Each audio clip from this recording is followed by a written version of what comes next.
Hello friends, नमस्कार friends. आज हम इस वीडियो में रूट 2, रूट 5 और रूट 3 का परिमेय संख्या है उसको हम सिद्ध करने वाले हैं एक ही वीडियो में। तो चलिए फ्रेंड्स, अभी हम वीडियो को शुरू कर रहे हैं।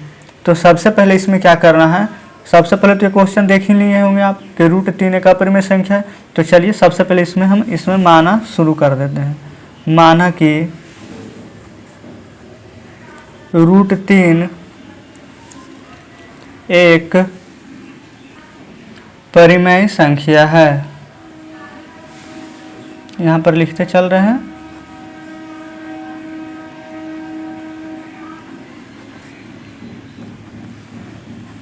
इसलिए फ्रेंड्स, आपको हम पिछली वीडियो में भी चिन्ह बताए थे कि अगर ऊपर एक बिंदु या नीचे दो बिंदु रहे तो इसको हम इसलिए बोलते हैं। अगर ऊपर 2 और नीचे 1 रहे तो उसको हम चूकी बोलते हैं। इसलिए यहाँ पर फ्रेंड्स रूट 3 है तो यहाँ पर लिख देंगे रूट 3 बराबर P/Q, जहाँ कोष्ठ में करके लिख दीजिएगा फ्रेंड्स। P और Q सह अभाज्य संख्याएं हैं।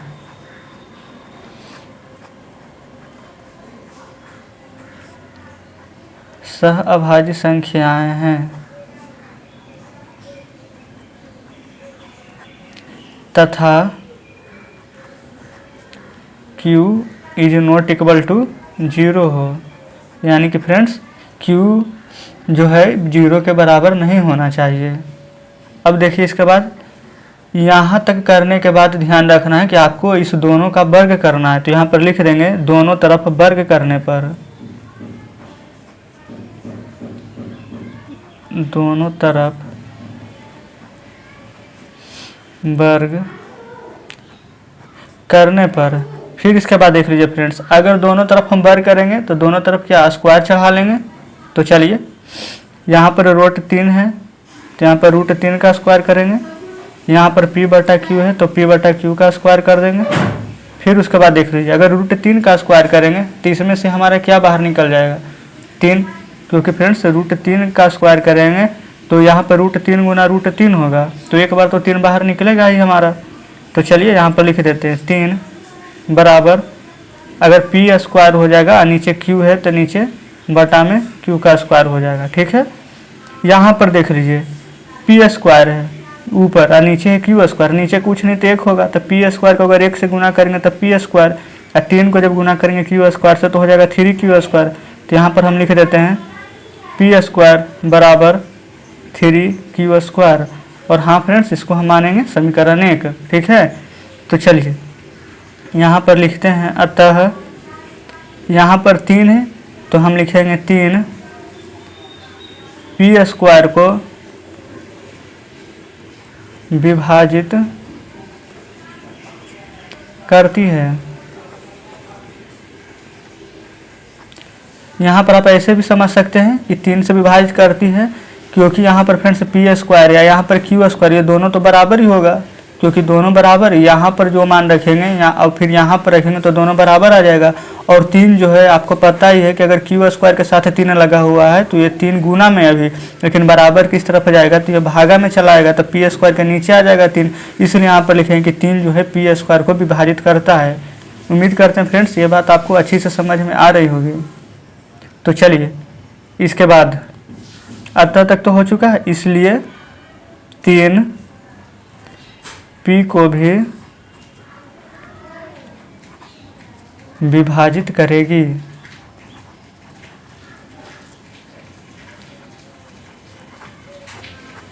फिर देखिए फ्रेंड्स, यहाँ तक तो हो चुका है। अब यहाँ पर हम मान लेते हैं, अतः हम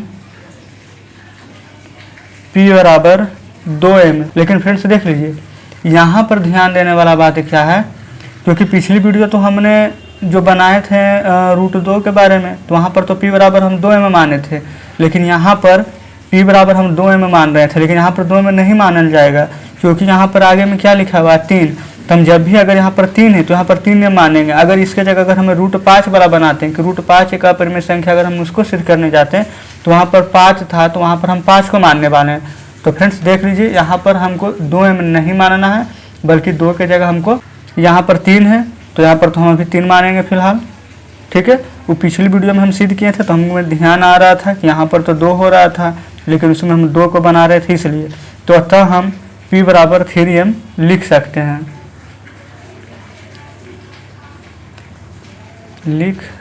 हैं, जहाँ m कोई पूर्णांक है। फिर देखिए फ्रेंड्स, यहाँ पर अब हम क्या करेंगे, समीकरण 1 में P का मान रख देंगे। समीकरण 1 में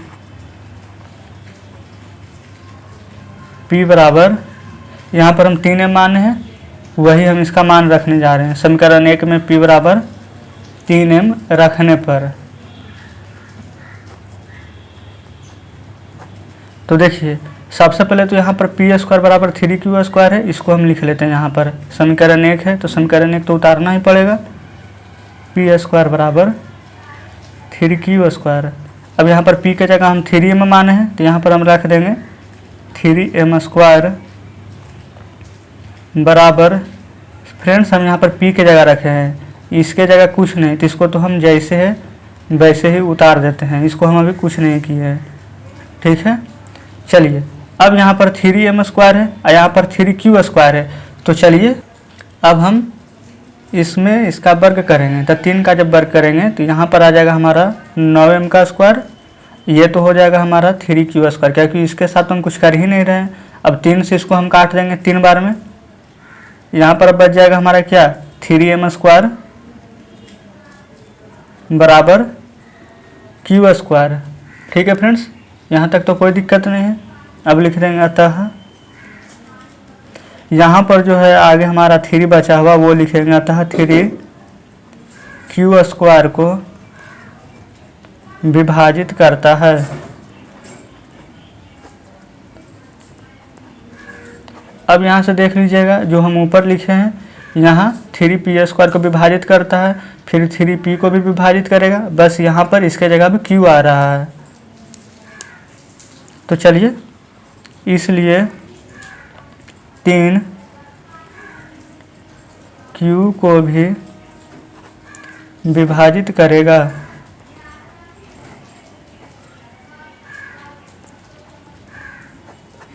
इस प्रकार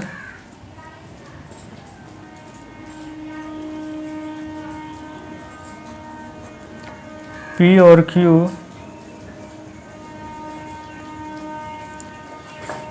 में कम से कम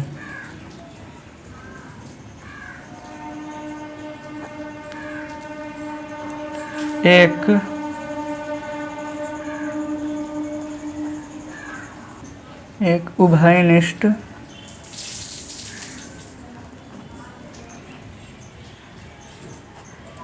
गुणनखंड 3 है। यहाँ पर फ्रेंड्स ऐसे भी लिख सकते थे कि P और Q जो यहाँ पर है, P और Q एक के अतिरिक्त कम से कम एक और गुणनखंड 3 है। तो यहाँ पर भी कोई गलती नहीं है और ये भी लिखें, इसमें भी कोई गलती नहीं है। ठीक है, तो चलिए आगे बढ़ते हैं। किंतु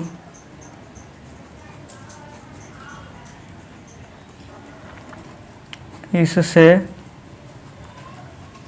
इस तथ्य का विरोधाभास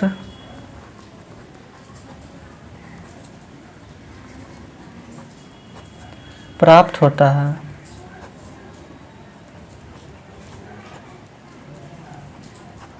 ठीक है फ्रेंड्स, विरोधाभास होता है कि P और Q सह अभाज्य संख्या हैं, सह अभाज्य संख्याएं हैं। फिर इसके बाद यहाँ पर हम लिख देंगे, हमें यह विरोधाभास अपनी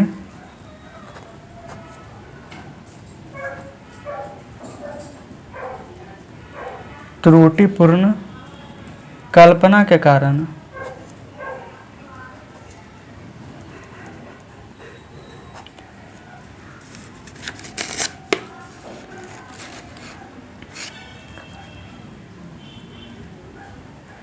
प्राप्त हुआ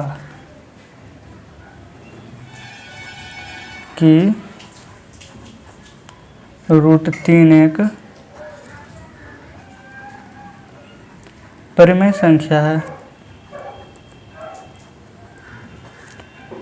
फ्रेंड्स यहाँ पर त्रुटिपूर्ण कल्पना कहने का मतलब क्या है, क्योंकि फ्रेंड्स हमने यहाँ पर मान लिया था कि √3 एक परिमेय संख्या है, लेकिन यहाँ पर जब हम बनाने लगे क्वेश्चन तब पता चला कि यहाँ पर हम गलत मान रहे थे।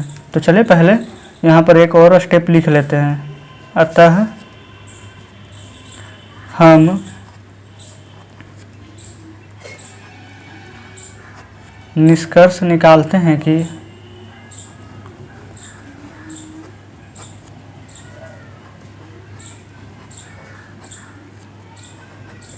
√3 एक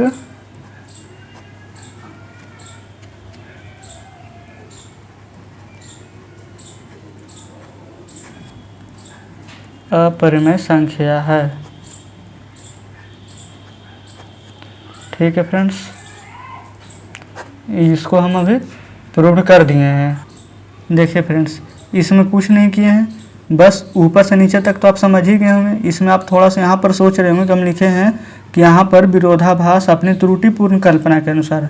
अपनी त्रुटिपूर्ण कहने का मतलब है फ्रेंड्स, क्योंकि हमने ऊपर क्या माना था कि √3 एक परिमेय संख्या माना, वहाँ पर माने थे, लेकिन जब वहाँ पर माने तो हमें यहाँ पर यही विरोधाभास प्राप्त हुआ कि √3 यहाँ पर परिमेय संख्या है। इसका कारण है कि P और Q सहभाज्य संख्या है। तो फ्रेंड्स यहाँ से हम यह निष्कर्ष निकाले हैं कि √3 जो था वो कि हमारा अपरिमेय संख्या था, न कि परिमेय संख्या। इसका ये देख लीजिए, अभी जस्ट आपके सामने हम हल कर दिए हैं। फ्रेंड्स ये आपको पूरा एक पेज में लग रहा है अभी कि बना है, लेकिन अगर आप इसको अच्छे से समझ गए होंगे, बस घर पर 1 से 2 बार अगर आप बना लिए तो आपको कोई भी परेशानी नहीं होने वाली है। तो चलिए इसमें भी सबसे पहले वही करते हैं। यहाँ पर सबसे पहले हमें मानना है, तो चलिए मानते हैं। माना कि √5 एक परिमेय संख्या है।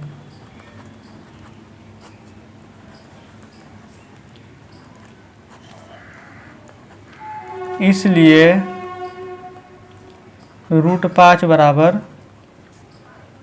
P/Q। फ्रेंड्स यहाँ पर √5 बराबर P/Q क्यों लिखे हैं, क्योंकि यहाँ पर √5 हमारा क्या है, अपरिमेय संख्या, लेकिन √5 हम क्या माने, परिमेय संख्या। तो इसलिए बराबर में परिमेय संख्या को आप फार्मूला तो मालूम ही होगा, जो P/Q के रूप में लिखा हुआ है सबसे शॉर्ट।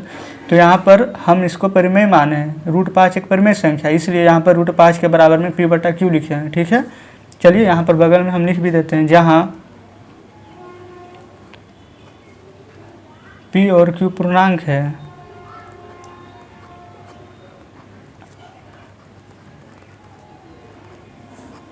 पूर्णांक हैं, और Q is not equal to 0 है। Q is not equal to 0 हो। ठीक है फ्रेंड्स, चलिए यहाँ तक तो आप समझ ही गए होंगे। इसके बाद देखिए क्या करना है। सबसे पहले तो यहाँ पर हम लिख देते हैं एक, यहाँ पर आप उसको ध्यान से समझने का कोशिश कीजिएगा। यदि P और Q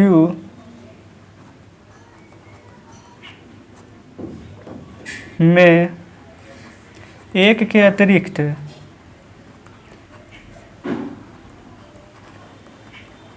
अन्य कोई उभयनिष्ठ गुणनखंड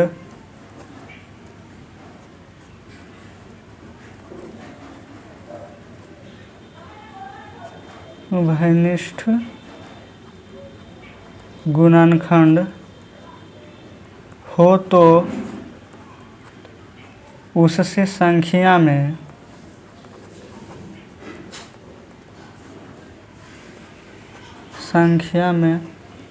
भाग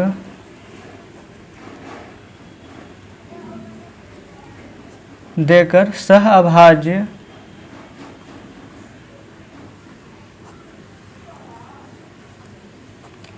संख्याएं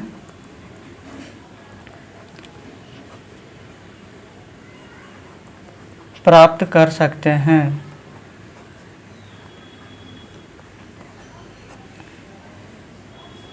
फ्रेंड्स, जो हम यहाँ पर ऊपर लिखे हैं कि यदि पी और क्यू के अतिरिक्त एक के अतिरिक्त अन्य कोई घनिष्ठ गुणनखंड हो उसे संख्या में भाग देकर अभाज्य संख्याएं प्राप्त कर सकते हैं। इसका कहने का क्या मतलब है? तो चलिए आगे हम इसका प्रोसेस कर रहे हैं। तो सबसे पहले देख लीजिए, इसमें हम क्या कर लेते हैं कि √5 और p बटा क्यू जो यहाँ पर लिखे हैं इसको हम दोनों तरफ वर्ग कर देते हैं। तो यहाँ पर लिख देंगे कि दोनों तरफ वर्ग करने पर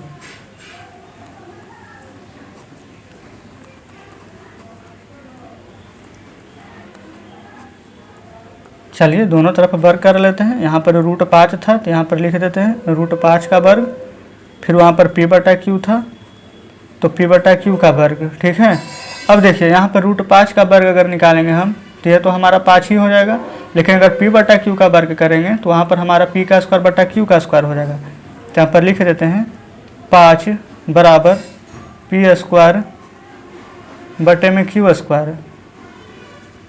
उसके बाद देखिएगा फ्रेंड्स, यहाँ पर नीचे में तो कुछ नहीं है, नीचे में अगर कुछ नहीं तो एक तो रहता ही है, तो पी स्क्वायर के अगर 1 से गुना करेंगे तो ये हो जाएगा हमारा पी स्क्वायर। लेकिन अगर 5 में जब गुना होगा यहाँ पर हमारा पी स्क्वायर से तो यहाँ पर क्यू स्क्वायर से, सॉरी फ्रेंड्स, तो यहाँ पर हो जाएगा 5q स्क्वायर। तो पी स्क्वायर बराबर लिख देंगे 5q स्क्वायर। इसको हम यहाँ पर मान लेंगे समीकरण 1। चलिए पहले पेज को थोड़ा ऊपर ले लेते हैं। ठीक है फ्रेंड्स, यहाँ तक तो समझ गए हैं। यहाँ पर लिख देते हैं अतः 5 p स्क्वायर को विभाजित करता है, विभाजित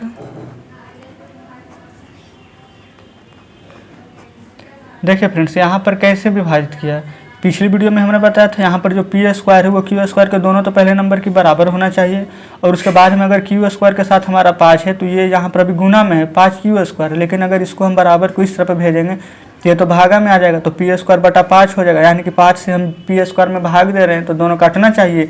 इसलिए यहाँ पर लिखे कहता है 5q स्क्वायर को विभाजित करता है। ठीक है, इसलिए जो हमारा 5 है वो p को भी विभाजित करेगा। फ्रेंड्स, कहने का मतलब कि हम अभी आपको समझा रहे हैं 5p को भी विभाजित करेगा। फ्रेंड्स, अगर हम इसका स्क्वायर अगर हम काट देंगे तो यहाँ पर 5 बराबर क्या बचेगा 5q, यहाँ पर p है, यहाँ पर स्क्वायर काट दिए तब p बराबर 5q, और q के नीचे ये वाला 5 है, इसको तो गुना में अभी, लेकिन बटा में जब चला जाएगा तो p बटा 5 बराबर q हो जाएगा, क्योंकि स्क्वायर तो काट दिए। इसलिए यहाँ पर लिखे कि 5q को भी विभाजित करेगा। ठीक है फ्रेंड्स, चलिए उम्मीद करते हैं कि यहाँ पर भी आप अच्छे से समझ गए होंगे। अगर आपको कहीं पर भी कुछ डाउट लगता है, नहीं समझ में आता है, तो हमें कमेंट में ज़रूर बताएं, उसका वीडियो हम फिर से बनाएंगे। ठीक है फ्रेंड्स, तो चलिए यहाँ तक हम लिख दिए, अब इसके आगे बढ़ते हैं। अतः हम p बराबर, यहाँ पर फ्रेंड्स जो 5 आया है उसको हम 5m में लिखेंगे, तो 5m लिख सकते हैं, जहाँ m कोई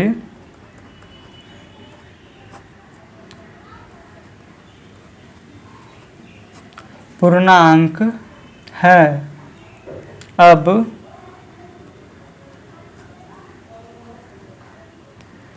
देखिए फ्रेंड्स, जहाँ m कोई पूर्णांक है, अब लिखना कोई ज़रूरी नहीं था, लेकिन चलिए लिख दिए हैं। समीकरण 1 में p बराबर 5m रखने पर, फ्रेंड्स देख लीजिए यहाँ पर समीकरण 1 में p बराबर 5m हम क्यों लिखे हैं, क्योंकि समीकरण 1 ये है हमारा, यहाँ पर p बराबर हम 5m माने, इसलिए जहाँ पर p है इसके जगह 5m लिखेंगे, और यहाँ इसको कुछ नहीं करना है, इसको जैसे है वैसे ही रहने देना है। तो यहाँ पर हम लिख देते हैं, पहले तो समीकरण 1 है जिसको उतार लेते हैं, p स्क्वायर बराबर 5q स्क्वायर, और p की जगह 5m है तो p की जगह 5m का स्क्वायर लिखेंगे, यहाँ पर हो जाएगा हमारा 5q का स्क्वायर। अब इसके बाद 5 का स्क्वायर क्या हो जाएगा 25m स्क्वायर। अब 5q स्क्वायर को रहने देते हैं जैसे है वैसे, इसको तो अभी हम कुछ किए नहीं है फ्रेंड्स। अब देख लीजिए यहाँ पर 5 से 25 को हम काट देंगे तो ये कट जाएगा हमारे कितने बार में, 5 बार में। अब यहाँ पर हमारा क्या बच गया, यहाँ पर हम लिख देंगे 5m², यहाँ पर तो q², क्योंकि 5 से तो इसको काट दिए, बराबर में q²। ठीक है, अब देख लीजिए ऊपर वाला के तरफ ही हो गया, जैसे हम ऊपर अभी किए हैं तो इसको भी हम वैसे ही लिख देंगे। अतः 5q² को विभाजित करती है।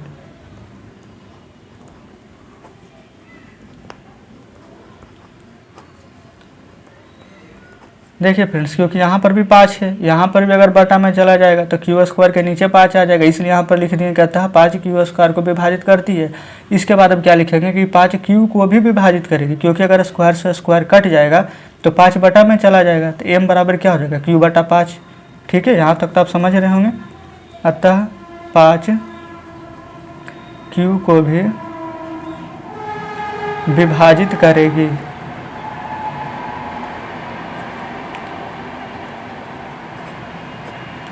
ठीक है फ्रेंड्स, चलिए अब इसके बाद फ्रेंड्स यहाँ पर हम लिख देंगे इस प्रकार P तथा Q में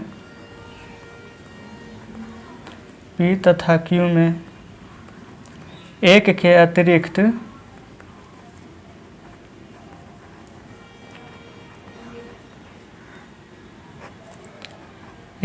अतिरिक्त एक उभयनिष्ठ गुणनखंड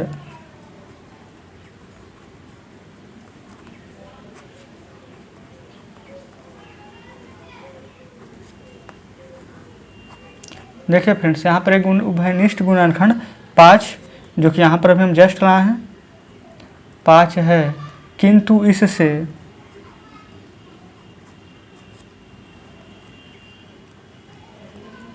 इस तथ्य का विरोधाभास प्राप्त होता है। विरोधाभास फ्रेंड्स ये कैसे, अभी हम आपको समझा रहे हैं।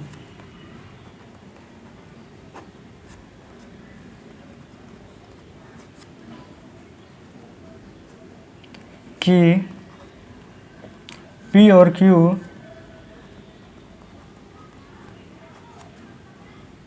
सह अभाज्य पूर्णांक है।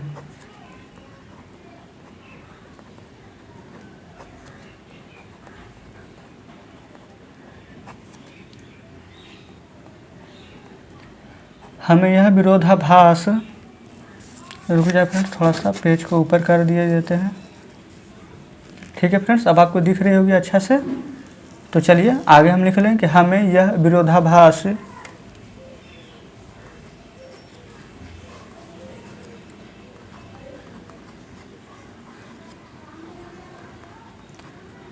अपनी त्रुटिपूर्ण कल्पना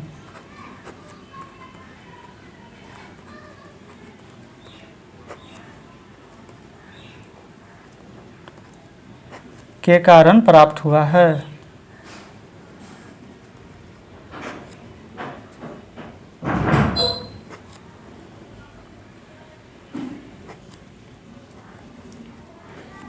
कि √5 एक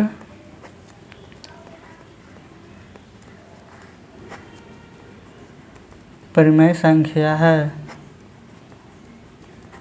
ठीक है फ्रेंड्स, अतः हम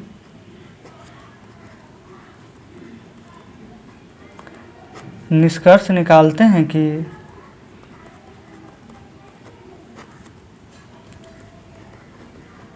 √5 एक अपरिमेय संख्या है।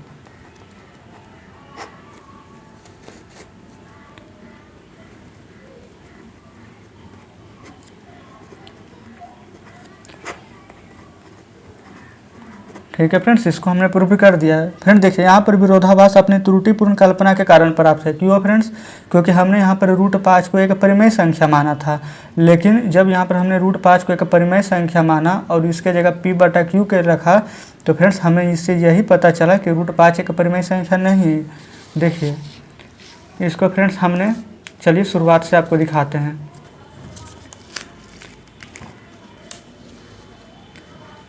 देखिए फ्रेंड्स, यहाँ से हमने शुरू किया था, कैसे यहाँ पर √5 एक अपरिमेय संख्या है उसको सिद्ध किए, इसको यहाँ पर माने, फिर उसका बाद P/Q था उसको लिख दिए, फिर यहाँ पर जो पूरा कैसे गुणनखंड है, सहभाज्य है, भाग देकर प्राप्त करना है, फिर दोनों तरफ यहाँ पर वर्ग किए, फिर वर्ग कैसे करना था, फिर समीकरण 1 कैसे माने, फिर यहाँ पर देख लीजिए, मतलब कि फ्रेंड्स पूरा जितना प्रोसेस है हम आपको एकदम शुरू से लेकर अंत तक के समझा दिए हैं। फ्रेंड्स इसमें तो आपको कोई डाउट बचना ही नहीं चाहिए, क्योंकि फ्रेंड्स हम √2 को, √3 को आपके सामने हम प्रूफ पहले से ही कर चुके हैं। अगर आपने फ्रेंड्स रिवीजन किया होगा तो आपको ये अच्छे से समझ में आ गई होगी। फ्रेंड्स अगर हमने तो फ्रेंड्स अपनी तरफ से पूरी अच्छी तरह से आपको समझाने की कोशिश की है, पूरा एक एक चीज़ लिख कर बताया है, लेकिन फिर भी आपको अगर नहीं समझ में आया हो या फिर कहीं पर भी कोई लाइन समझ में नहीं आया हो, कुछ भी दिक्कत हो, तो आप हमें कमेंट में ज़रूर बताएं। तो चलिए फ्रेंड्स वीडियो को शुरू करते हैं। तो चलिए सबसे पहले इसमें हमें मानना है, तो चलिए मान लेते हैं। सबसे पहले फ्रेंड्स हम लिखेंगे यहाँ पर कि माना कि √2 एक परिमेय संख्या है, क्योंकि हमें सिद्ध करना है कि √2 एक अपरिमेय संख्या है। ठीक है, तो चलिए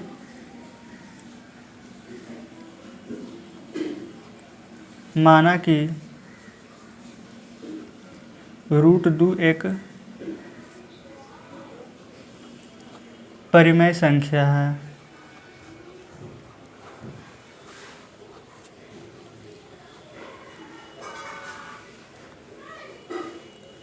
देखते रहिए फ्रेंड्स, आपको भी अच्छे से समझ में आ जाएगी। इसलिए फ्रेंड्स यहाँ पर चलिए सबसे पहले इसलिए लिखने का है, तो हम यहाँ पर इसलिए का साइन लगाते हैं। इसलिए लिखना कोई ज़रूरी नहीं है, ऊपर अगर 2 बिंदु या एक नीचे रहता तो हो जाता है हमारा चूंकि, ऐसे बोलते हैं इसलिए। ठीक है फ्रेंड्स, तो चलिए यहाँ पर लिख लिए हैं इसलिए।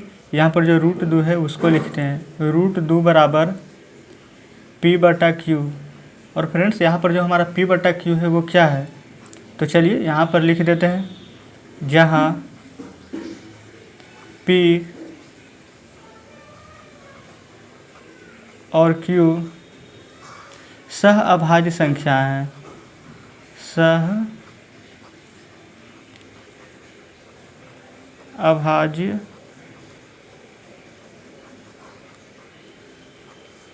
संख्याएं हैं। ठीक है फ्रेंड्स, यहाँ तक तो कोई दिक्कत नहीं, अभी तो हम लिख रहे हैं। और यहाँ पर फ्रेंड्स और लिख लीजिएगा इसमें तथा करके, तथा Q ≠ 0 हो। ठीक है फ्रेंड्स, यहाँ तक तो कोई समस्या नहीं है आपको। यहाँ पर कहने का मतलब Q ≠ 0 हो, क्योंकि फ्रेंड्स यहाँ पर ऊपर में P है, नीचे Q हो, यहाँ पर 0 नहीं होना चाहिए।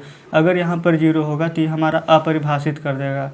ठीक है, और P और Q जो हो ये कि हमारी सहभाज्य संख्या है। कैसे, तो चलिए अभी तो हम शुरू किए हैं। यहाँ पर देख लीजिए, यहाँ पर √2 है, यहाँ पर P/Q है, तो सबसे पहले इसको क्या करना है, यहाँ पर हम लिख देंगे कि दोनों तरफ वर्ग करने पर, दोनों तरफ वर्ग करने पर, तो चलिए फ्रेंड्स अब दोनों तरफ हम स्क्वायर दे देते हैं।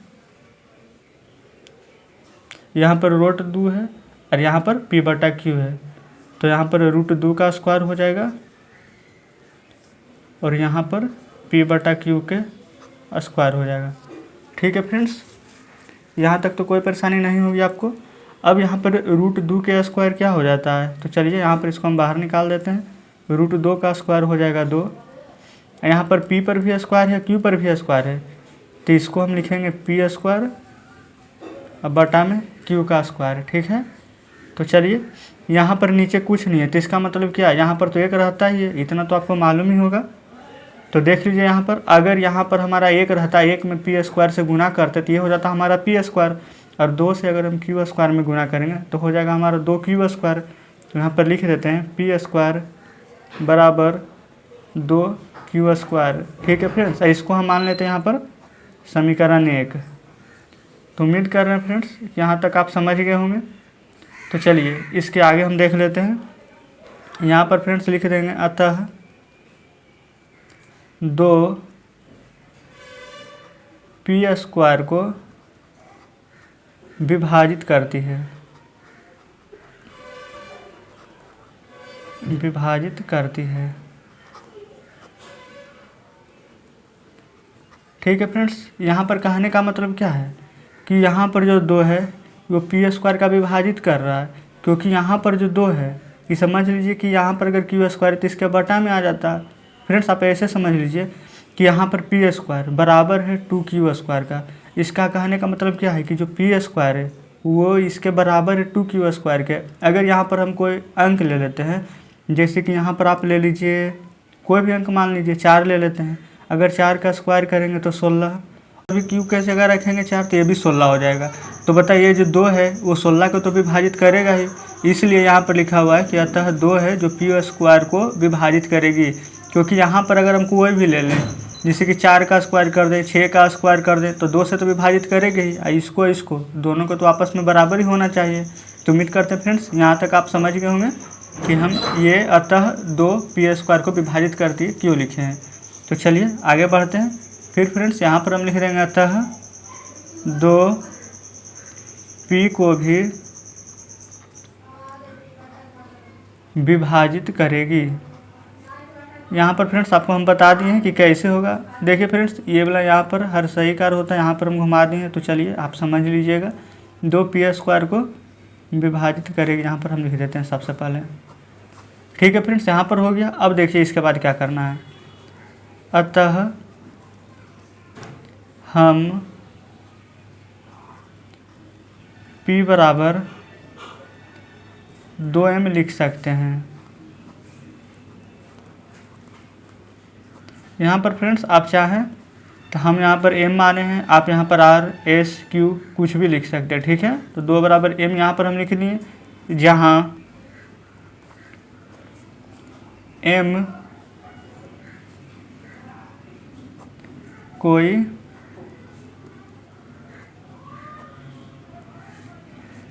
पूर्णांक है।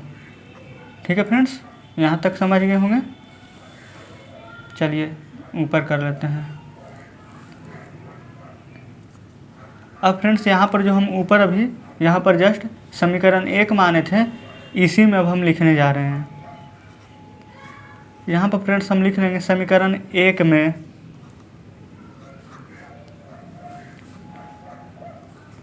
P बराबर 2m रखने पर, क्योंकि फ्रेंड्स यहाँ पर हम देख लीजिए P बराबर 2m माने हैं, इसलिए यहाँ पर समीकरण 1 है, इसमें हम P बराबर 2m रखने जा रहे हैं। ठीक है, तो चलिए अब यहाँ पर देख लीजिए। सबसे पहले समीकरण 1 यहाँ पर था, 1 में क्या था, पी स्क्वायर बराबर यहाँ पर था 2q स्क्वायर। अब P बराबर हम क्या मान लिए हैं, 2m। तो यहाँ पर P का स्क्वायर है तो यहाँ पर 2m का स्क्वायर हो जाएगा कि नहीं। तो यहाँ पर लिख लेंगे 2m का स्क्वायर बराबर, हम सिर्फ P की जगह रखे हैं 2m, Q की जगह कुछ नहीं किया, इसलिए इसको हम जैसे है वैसा ही यहाँ पर उतार रहे हैं। ठीक है, यहाँ पर 2q स्क्वायर कर दिए हैं। अब बताइए फ्रेंड्स यहाँ पर 2 का स्क्वायर क्या हो जाएगा, 4। तो लिख देंगे यहाँ पर 4m स्क्वायर बराबर, इसको तो कुछ किए ही नहीं है, तो बस इसको जैसे है वैसे ही उतार दिए। ठीक है, तो चलिए अब यहाँ से देख सकते हैं ये क्या 2 से 4 हमारा कट जाएगा, कितना बार में, तो 2 बार में। तो इसको भी हम लिख लेंगे यहाँ पर। अब क्या बचेगा, ये हमारा 4m स्क्वायर था, लेकिन अब 2m स्क्वायर है, अब बराबर में ये क्या है, q स्क्वायर है। ठीक है फ्रेंड्स, अब यहाँ पर देखिए क्या करना है, लिख लेंगे अतः 2 q स्क्वायर को विभाजित करता है। फ्रेंड्स अभी हम जस्ट आपको ऊपर एग्जाम्पल रखे पे बता दिए हैं, ठीक वैसा ही यहाँ पर है ये भी। तो उम्मीद करते हैं फ्रेंड्स जब ऊपर वाला अगर आप समझ गए होंगे तो ये भी तो समझ ही गए होंगे कैसे रखना है जो। फिर देखिए इसके बाद हमें क्या करना है, जैसे ऊपर लिखे थे वैसे ही नीचे लिखेंगे, 2 q को भी विभाजित करेगा। इसलिए फ्रेंड्स देख लीजिए ऊपर तो पहले लिख दिए कि 2q स्क्वायर को विभाजित करेगा, फिर यहाँ पर इसलिए का ये चिन्ह देकर लिख दिए कि 2 Q को भी विभाजित करेगा। इसके बाद हम डायरेक्ट लिख देते हैं इस प्रकार P और Q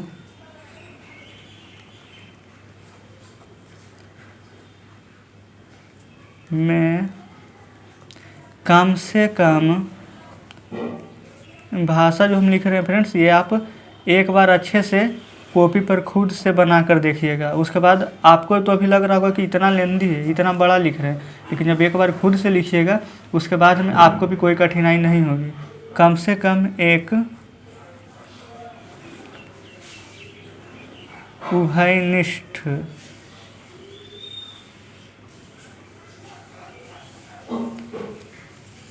देखिए फ्रेंड्स, यहाँ पर हम लिख रहे हैं कम से कम एक उभयनिष्ठ गुणनखंड।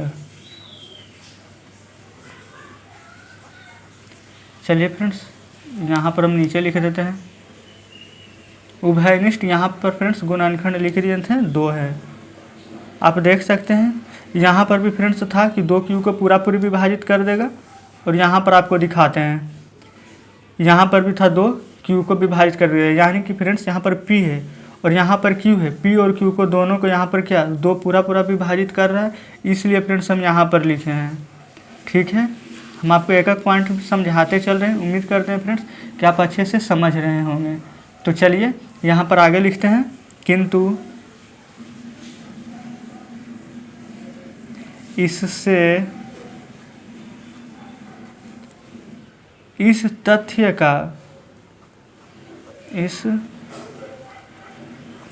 का विरोधाभास। फ्रेंड्स, विरोधाभास कहने का मतलब क्या है? उसका विपरीत, उसका उल्टा विरोधाभास प्राप्त होता है कि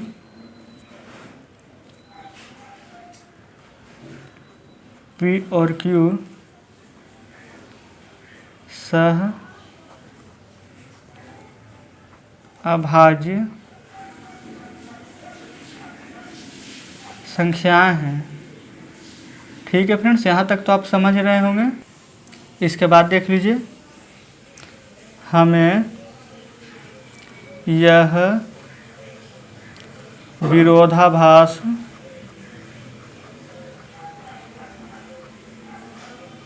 अपनी त्रुटिपूर्ण कल्पना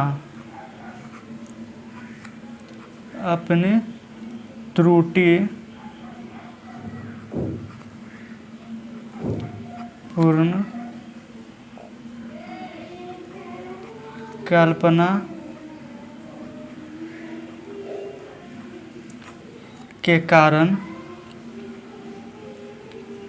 प्राप्त हुआ है कि √2 एक परिमेय संख्या है।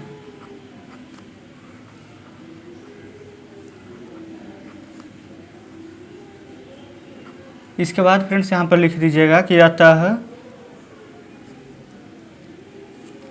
हम निष्कर्ष निकालते हैं कि निष्कर्ष फ्रेंड्स ये कुछ नहीं किए, गलती से हो गया, इसको काट दिए। अतः यहाँ पर फ्रेंड्स अतः हम निष्कर्ष निकालते हैं कि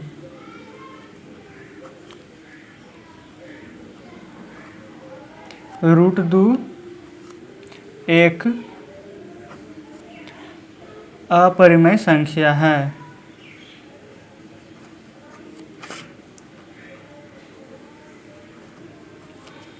फ्रेंड्स देख लीजिए, हम आपको यहाँ पर एक बार फिर से समझाने का प्रयास करते हैं। देखिए फ्रेंड्स, यहाँ पर सबसे पहले तो हम आने थे, देखिए आपको हम नीचे कर कर दिखा देते हैं। देख लीजिए, यहाँ पर हम आने थे कि √2 एक परिमेय संख्या है। ठीक है फ्रेंड्स, क्यों? इसलिए फ्रेंड्स यहाँ पर √2 बराबर P/Q, जहाँ P और Q सह अभाज्य संख्या हैं। उसके बाद हम क्या किए हैं, Q = 0 किए हैं, फिर दोनों तरफ वर्ग किए हैं। फिर वर्ग करने पर यहाँ पर 2 प्राप्त हुआ, यहाँ पर P का स्क्वायर Q का स्क्वायर किए, फिर यहाँ पर इसको हल किए, फिर यहाँ पर समीकरण 1 निकालें। फिर यहाँ पर क्या लिखे हैं कि 2p² को विभाजित करती है, 2p को भी विभाजित करेगी, अतः हम p बराबर यहाँ पर 2m लिखे हैं। फिर फ्रेंड्स यहाँ पर समीकरण 1 में p के जगह पर 2m उसका मान रखे हैं। फिर उसको यहाँ पर मान रखने के बाद उसको हल कर दिए हैं। हल करने के बाद वापस से यहाँ पर अभी जो हम ऊपर लिखे थे इतना लाइन, बस उसको यहाँ पर बस आपको हम दिखाए हैं करके फिर दोबारा से। फिर उसके बाद तो यहाँ पर 2q को विभाजित करें और उसके बाद तो सारा लैंग्वेज का ही काम है। बस यहाँ पर आप बढ़िया से लिख लीजिएगा। आपको भी लग रहा होगा कि इतना बड़ा है, इसको फ्रेंड्स आप याद करने की कोशिश कभी मत कीजिएगा। यहाँ पर जो जो बताते जा रहा है बस आपको लिखते जाना है। अभी तो बड़ा है क्योंकि आप पहली बार बना रहे हैं, लेकिन जब 1 से 2 बार बना लेंगे तो बस यही आप जो यहाँ पर अभी √2 निकाले हैं, आप √5 √7 आप सब निकालने लगिएगा। फ्रेंड्स हम जानते हैं कि वीडियो थोड़ी लंबी हो गई है, लेकिन यहाँ पर आपको हमें समझाकर बताना था। तो फ्रेंड्स उम्मीद करते हैं कि आप अच्छे से समझ गए होंगे और आपको हमारी इस वीडियो से बहुत मदद मिली होगी। फ्रेंड्स अगर आपको कहीं पर भी कुछ भी अभी भी प्रॉब्लम आ रहा है या फिर कुछ नहीं समझ पा रहे हैं तो हमें कमेंट बॉक्स में ज़रूर बताइएगा। हम कोशिश करेंगे कि अगली वीडियो में उसको अच्छे से समझा सकें। ठीक है फ्रेंड्स, अगर आपको किसी और टॉपिक के रिगार्डिंग वीडियो चाहिए तो उसका भी कमेंट में कर दीजिएगा, तो हम उस टॉपिक पर भी वीडियो ले आएंगे। ठीक है फ्रेंड्स, मिलते हैं नेक्स्ट वीडियो में।